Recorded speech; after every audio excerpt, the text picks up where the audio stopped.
मांग कर एक बेलपत्र लाई और बाबा को प्रणाम कर कर कथा में से वापिस आ गई। बाबा का मैं क्या वर्णन करूं।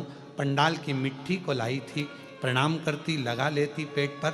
4 दिन के बाद मैंने अपने पति के कहने पर ऑपरेशन की तारीख निकलवाई और जाने के लिए तैयार हुए। जैसे ही पहुंचे, ऑपरेशन के लिए जांच हुई तो मालूम पड़ा कि ऑपरेशन की मुझे जरूरत नहीं है, मेरा पेट पूरी तरह से स्वस्थ हो चुका है, अब मुझे ऑपरेशन की जरूरत नहीं है। मैं बाबा को प्रणाम करती हूँ कि लुटा दिया भंडार काशी वाले ने और कर दिया माला माल काशी वाले। जो जैसी भावना लाया वो ऐसा ही फल पाया, नहीं खाली उसे लौटाया, वो मन ही मन हर्षाया और कर दिया माला माल काशी वाले, लुटा दिया भंडार काशी वाले, लुटा दिया भंडार। हाँ, आपका भी पत्र है वाले, कर दिया कौन सा है इसमें से? काशी वाले। वो छाले जो हो गए थे यही है। हाँ, ये दीदी का भी एक पत्र है। मेरा नाम संगीता वैभव काकड़े है।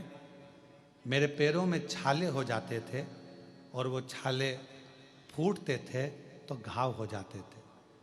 मेरा पांव इतना सड़ चुके थे कि चलना भी दुश्वार। लोग कुछ ना कुछ कहते रहते। एक बार आपकी कथा सुनी और मुझे ऊर्जा आई, हिम्मत जागी कि मैं ठीक हो सकती हूं। डॉक्टरों का इलाज तो मैं शुरू से करा रही थी क्योंकि छाले फूटते थे पाँव के और बहुत बड़े बड़े फोड़े और घाव हो जाते थे। लोग कुछ भी कहते थे। तब मैंने कथा में सुना कि एक रुद्राक्ष अगर सीहोर का लाया जाए और उस रुद्राक्ष को पानी में गलाकर पानी का आचमन किया जाए, पिया जाए, शिव जी पे चढ़ाकर, बीमारी ठीक होती है। हम सीहोर चले गए, वहाँ से रुद्राक्ष लाए, पानी में गलाते, शिव जी को चढ़ाते, उसको पीना प्रारंभ करा। आज मैं बाबा को धन्यवाद देने के लिए आई हूँ। सारे डॉक्टरों का इलाज करवा कर थक गई थी, पर आज मेरे पाँव पूरी तरह से स्वस्थ हो गए हैं। अब मेरे पाँव में कोई तकलीफ नहीं। आ जाओ एक बार पत्र।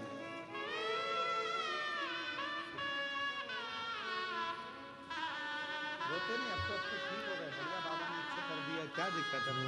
शिव कृपा है ना, अब रोते नहीं, अच्छा खुश होकर जाए। बाबा ने पाँव में इतने घाव हो गए थे, छाले फूटते रहते, घाव होते रहते, छाले फूटते रहते। लोग अपशब्द कहते, आड़ा टेढ़ा बोलते कि पाँव ऐसे हो गए, पर शिव की कृपा से आज डॉक्टरों का इलाज कराते कई साल हो गए थे पर ठीक नहीं हुई थी, पर शिव ने उसको पूर्ण ठीक करा। जो जैसी भावना लाया वो वैसा ही फल पाया, नहीं खाली उसे लौटाया, वो मन ही मन हर्षाया और कर दिया माला माल काशी वाले, लुटा दिया काशी वाले। भगवान शिव की उदारता, करुणा, दया कुछ ऐसी होती है। हम फिर कहें ये दुनिया के लोगों के लिए केवल कथा का पंडाल है, पर हम कहते हैं ये केवल कथा का पंडाल नहीं, अपने बाप से, अपने पिता से, अपने दिल की बात कहने का एक स्थान है जहां अपना मन की बात कहे। मन,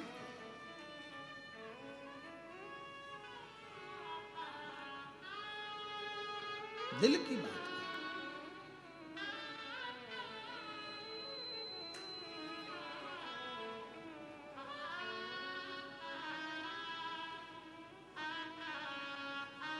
मैं हितेश तुमको धन्यवाद देता हूँ बेटा कि शिव कृपा से ये कथा ऑनलाइन जो सीहोर में होती वो बाबा के धाम में हो रही, और एक प्रेरणा हमको मिली इस चीज के लिए कि ऐसे 50-60 भक्त लोग कथा सुन लें। अगर ऑनलाइन कथा सीहोर में होती है, ऐसी ही किसी 12 ज्योतिर्लिंग में भी चलती रहे और लोग उसको श्रवण करते रहें।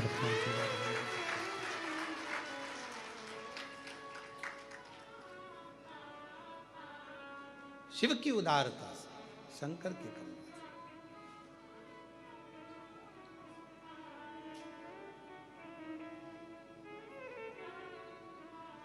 और कितने नारखेड़े जी, पाटिल जी, आपके जितने रिश्तेदार आए होंगे सब प्रसन्न होंगे कि बाबा की कृपा से हमको कथा सुनने को कम से कम कृष्णेश्वर बाबा की पवित्र भूमि पर मिलते।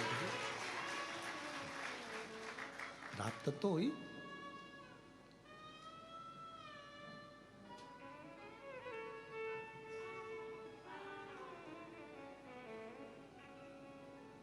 कई लोग कहते हैं कथा में बहुत धन लगता है। हम कहते हैं कथा में पैसा नहीं लगता, व्यवस्थाओं में पैसा लग सकता है।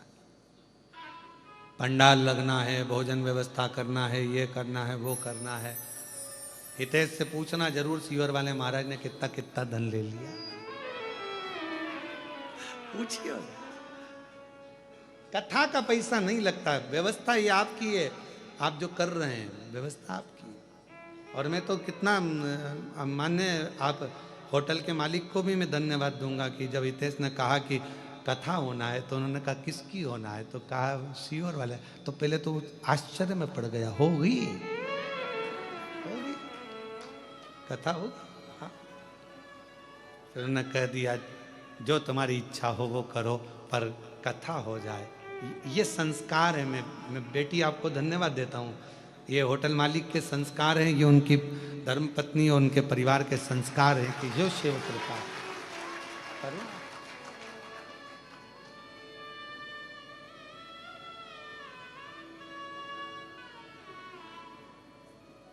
सुनो, धारण करो, अपने जीवन में उतारो।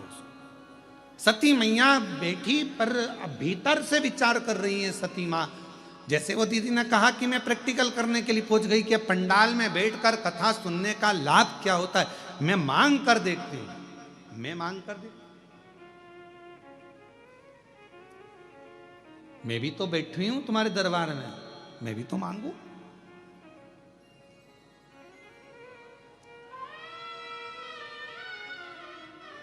तो वो उन्होंने प्रैक्टिकल कर कर देखा।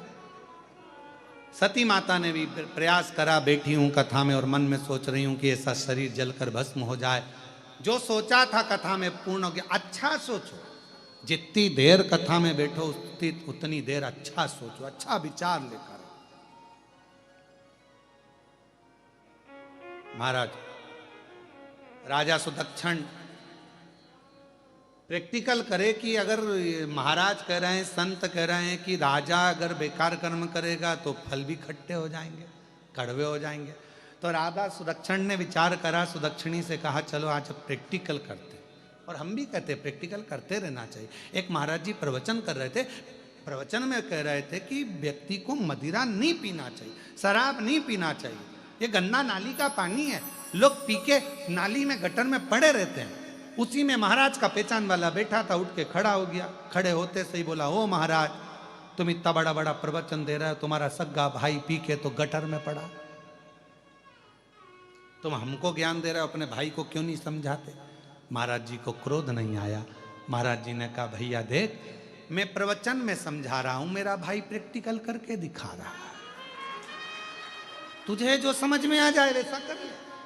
बात से समझ जाए तो मेरी कथा से समझ जा, नहीं समझे तो उसको देख ले, गड्ढे में पड़ा है, नाली में पड़ा हुआ है, तो उसको देखकर समझ जा कि उसकी हालत क्या हो रही है।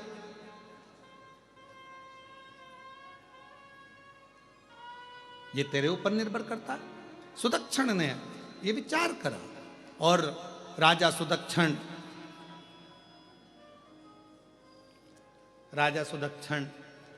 चल दिया अपने नगर में।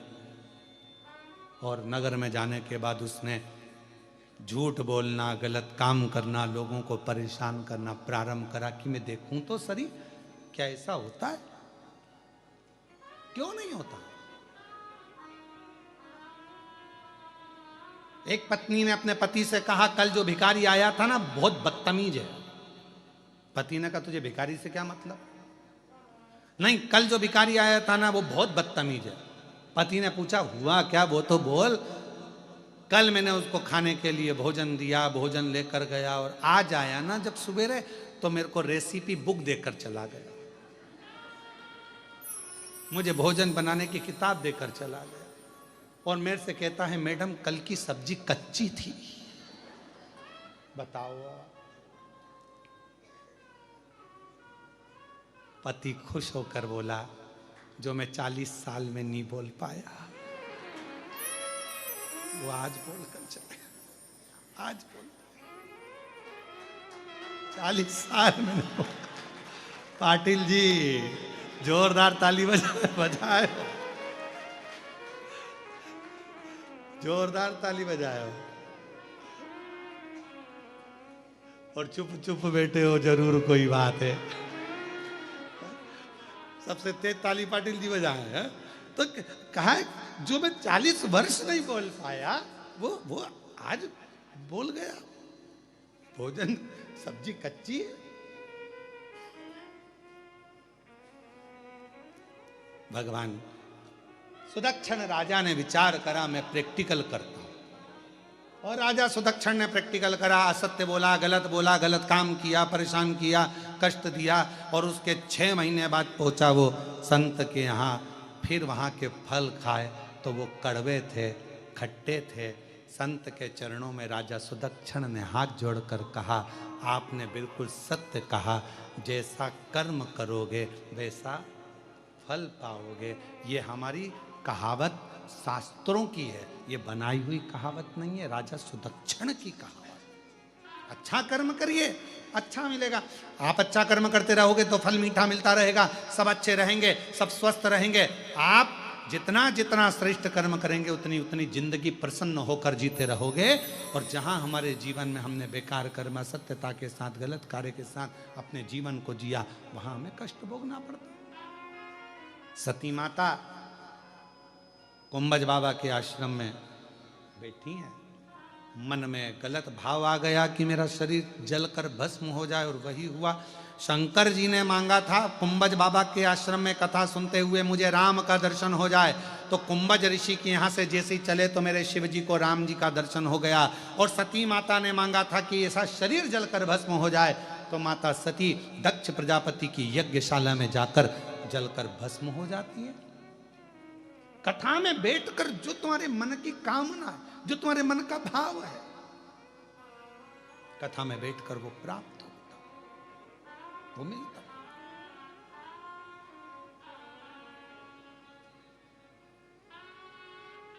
बेलूर में घड़ी सुधारने की दुकान है कि नहीं है? अरे बोलो तो। बेलूर में घड़ी सुधारने की दुकान है? औरंगाबाद में छत्रपति संभाजी नगर में थोड़ी ज़्यादा होंगी, ठीक है। हमारे सीहोर में भी हैं 4-6। गांव-गांव में घड़ी सुधारने की दुकान है, शहर में घड़ी सुधारने की दुकान है, पर समय सुधारने की दुकान तो केवल कृष्णेश्वर महादेव के पास ही है। घड़ी सुधारने की दुकान गांव में हो सकती है, घड़ी सुधारने की दुकान शहर में हो सकती है, घड़ी सुधारने की दुकान खेड़े में हो सकती है, घड़ी सुधारने की दुकान तुम्हारे मोहल्ले में, तुम्हारी कॉलोनी में, तुम्हारी सोसाइटी में हो सकती है, पर समय को बदलने की, समय सुधारने की कोई दुकान कहीं पर नहीं है। समय बदलने की दुकान, समय बदलने की जगह तो केवल एक है, वो कुबेरेश्वर देव अधिदेव महादेव, वो कृष्णेश्वर महादेव, वो महाकालेश्वर महादेव, वो ओमकारनाथ, वो केदारनाथ, वो विश्वनाथ, वो मल्लिकार्जुन, वो भीमाशंकर, वो बाबा बैद्यनाथ। ये स्थान जो बनाए गए ये समय सुधारने के, घड़ी सुधारने के नहीं है।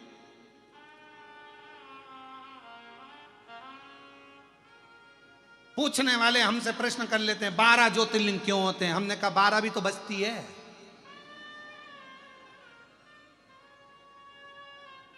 कहा 12 ज्योतिर्लिंग क्यों होते हैं। हमने कहा 12 नहीं बस्ती, तो क्या बस्ती है। मैंने कहा बस 12 बस्ती है तो 1 बजे सोमनाथ से चालू हो जाओ, 2 बजे मल्लिकार्जुन, 3 बजे महाकालेश्वर, ऐसे करते करते जब 12 बजे तो कृष्णेश्वर महादेव को याद कर लो, तुम्हारी जिंदगी की घड़ी सुधर जाएगी, तुम्हारा समय सुधर जाएगा। ये 12 के जो नंबर हैं 1 2 3 4, अरे जरा विचार करो, रात के 12 बजे मेरे भगवान कृष्ण प्रगटे, दिन के 12 बजे मेरे राम जी प्रगटे, और 12 ज्योतिर्लिंग ये हमारी जिंदगी का सार तत्व है अपने समय को सुधारने के, ये अपने समय को सुधारने के लिए ये 12 ज्योतिर्लिंग का सार तत्व। 12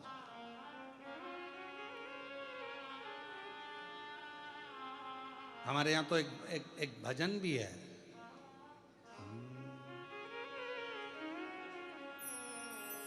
ओम रूपी मुख से शिव बोलो प्यारे, ओम रूपी मुख से शिव बोलो प्यारे, शिव बोलो प्यारे, शंकर बोलो प्यारे, शिव बोलो प्यारे, शंकर बोलो प्यारे, ओम रूपी मुख से शिव बोलो प्यारे, ओम रूपी मुख से शिव बोलो प्यारे।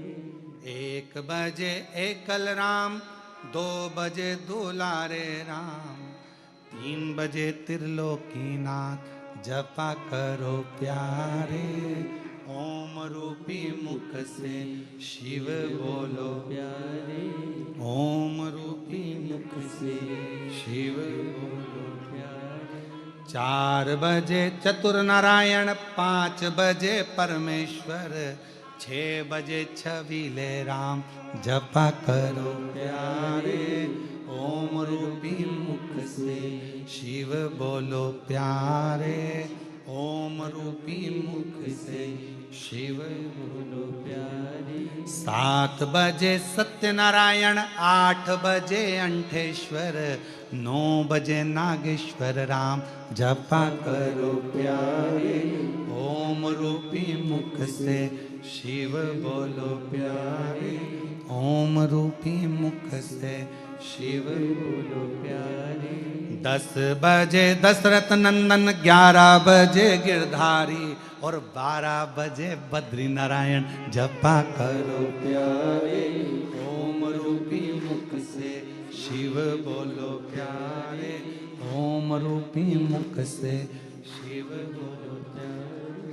बस जैसे जैसे ये घड़ी घड़ी की दुकान तो सब दूर मिलेगी। हमारे सीहोर में भी 3-4 दुकानें घड़ी सुधारने की, बहुत दुकानें। तुम्हारे छत्रपति संभाजी नगर में है, वेल्लूर में है, खेड़े में है, गांव में है, सोसाइटी में है, मोहल्ले में, कॉलोनी में। और घड़ी गड़बड़ हो जाए तो तुम अपनी पत्नी के हाथ में दे दो, वो ही सुधार देगी। लाओ दो, निकाल दो। तो पति ने पूछा तू घड़ी सुधार देगी? हाँ, तुम जैसे को सुधार दिया तो नहीं सुधार सकती।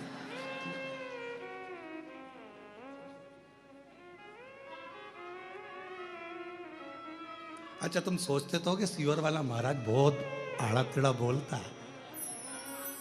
लाओ जरा घड़ी, हो घड़ी। तो घड़ी सुधारने की दुकान तो कहीं पर भी हो सकती है, पर तुम्हारा समय 1 बजे से लेकर 12 बजे तक सुधारना है तो रोज 12 ज्योतिर्लिंग का स्मरण करते रहो। 12 घंटे हर पल हर घड़ी शिव तुम्हारे समय को सुधारता रहेगा, आनंद कराता रहेगा। आनंद घड़ी सुधारे, बहुत दुकानें मिल जाएंगी पर समय सुधारने वाला नहीं।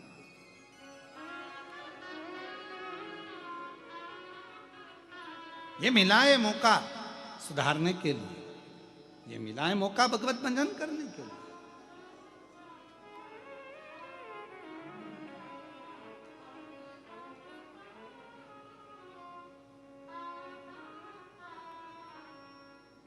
और भजन का मूल, यहाँ बीड़ वाले बयानी जी बैठे हुए हैं, कहाँ बैठे बयानी जी? हाँ, इनका पूरा परिवार भगवान शंकर की अविरल भक्ति में लगा रहता है, सत्संगी बड़े, और बहुत भाव से जब समय मिलता है तब सीओर पहुंच जाते हैं भगवान का भजन करने के। जब कहीं मौका मिल जाए, हमारे वो डॉक्टर साहब जैसे जैसे बयानी जी ऐसे ऐसे सब पूरी जो कहीं ना कहीं बस इनको कथा सत्संग विराजी महाराज। हाँ। ले आओ ले आओ।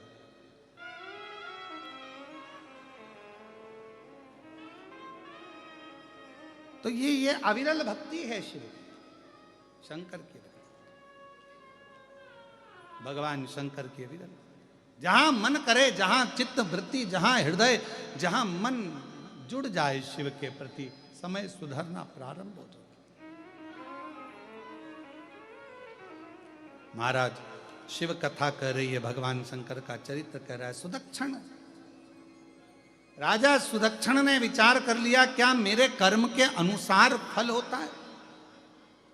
क्या मेरे कर्म के अनुकूल फल होगा? क्यों नहीं होगा? मत बुरे कर्म कर बंदे, वरना पछताएगा। भगवान की आंखों से तू कुछ नहीं पाएगा। ज्यादा लोग हों तो रोक दें, ज्यादा नहीं, दो एक लोग पाएगा।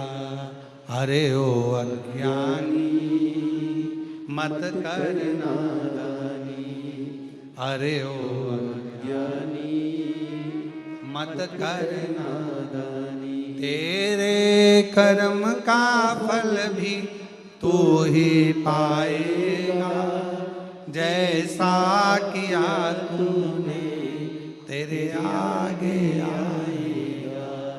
मत बुरे कर्म कर बंदे, वरना पछताएगा। भगवान की आंखों से तू बच नहीं पाएगा, तू बच नहीं पाएगा। तो ये हमारे कर्म के अनुसार हमारा फल है। हम जैसा कर्म करेंगे वैसा फल हमको प्राप्त होगा। हम जिस कर्म में किस तरह से डूबे हुए हैं वो हमारे ऊपर निर्भर कर। आप कैसा कर्म करें, सत्कर्म करिए, अच्छा करिए, लोगों का हित करिए, भला करिए, आपका भी भला। वो कहते हैं ना, भला कर तो हो भला। भला करोगे तो भला होगा, बुरा करोगे तो बुरा होगा। अच्छा कर्म करोगे तो अच्छा फल अपने आप प्राप्त होता चले जाए। आपके कर्म के अनुसार फल, आपके कर्म के अनुसार। आप जिस भाव से करोगे उस भाव से प्राप्त हो। जिस भाव कथा कर रही है, सती मैया का शरीर जब मां सती ने दक्ष प्रजापति की यज्ञशाला में प्रवेश करा और देखा कि अपने पति का कोई स्थान नहीं,